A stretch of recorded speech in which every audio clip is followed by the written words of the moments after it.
where one of the worst bridge and train disasters in history occurred 125 years ago. The Pacific Express of the Lakeshore, Michigan and Southern Railroad was barreling down the track, its headlight casting a gold glow through the dark shadows of the night during the worst storm of the winter. The gusty winds had caused the 20 inches of fallen snow to form high drifts across the tracks, causing the passengers a 2.5-hour delay leaving from Erie, Pennsylvania. They were so close. The train, with its 2 engines belching smoke and steam, approached the 70-foot high bridge spanning the gorge. The bridge, built nearly 11 years before in 1865, was an experiment in all-iron construction. Acceptable construction combined the use of iron rods threaded through wood trusses. But no one on board knew that their lives were in danger as they crossed that great divide on that fateful night of December 29, 1876. Riding in the 11 cars were 159 passengers and crewmen. Most were returning home from Christmas vacation spent with relatives. They were so close. The Ashtabula Bridge, just east of Lake Avenue and West 32nd Street, was the last leg of their journey before returning to the Ashtabula Depot on the other side.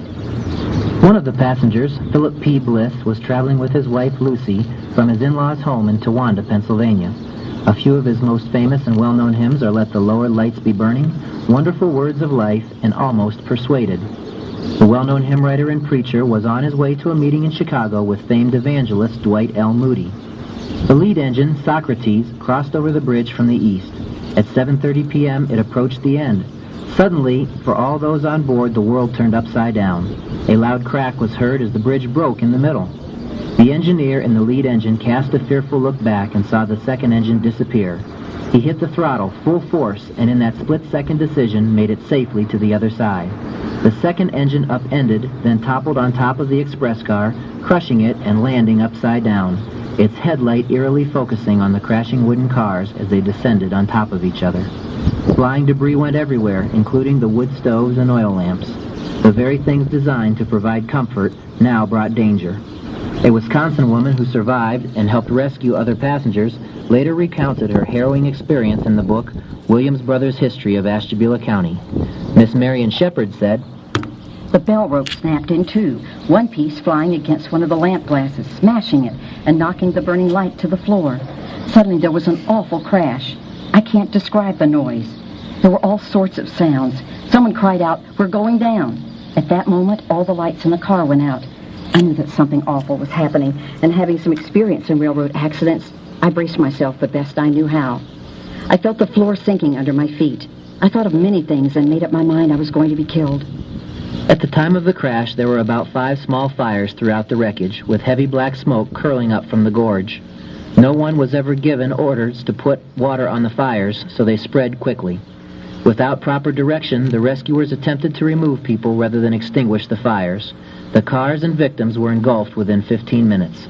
Although water would not have saved them after that, according to the inquest, it would have prevented the bodies from being burned beyond recognition.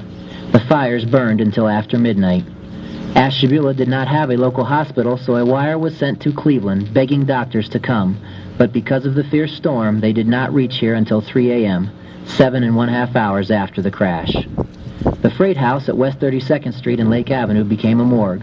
Few of the bodies were complete with the exception of those who were trapped underwater. The wounded were placed on the frozen ground, then moved to the nearest buildings. The final figure was set at 92 dead and 64 injured. Among the dead was Philip P. Bliss, who escaped but returned to stay with his trapped wife Lucy just before flames consumed them both. Newspapers across the nation headlined the disaster for months. Relatives and friends frantically tried to identify their loved ones by mail or in person. Those who could not be identified were buried in 2 large graves in Ashtabula's Chestnut Grove Cemetery on Grove Drive. Today, a granite obelisk rises to the sky to mark the place where 19 coffins containing the remains of the unidentified have been buried. The railroad company was held accountable for the poor bridge construction leading to the deaths or injuries of the passengers. Today, culverts support the dirt of a causeway-type bridge that services trains that still pass over the gorge. A promise of hope occurred the day after that tragic night of December 29, 1876. A baby boy was born to Mr. and Mrs. Judson Martin, who survived the accident.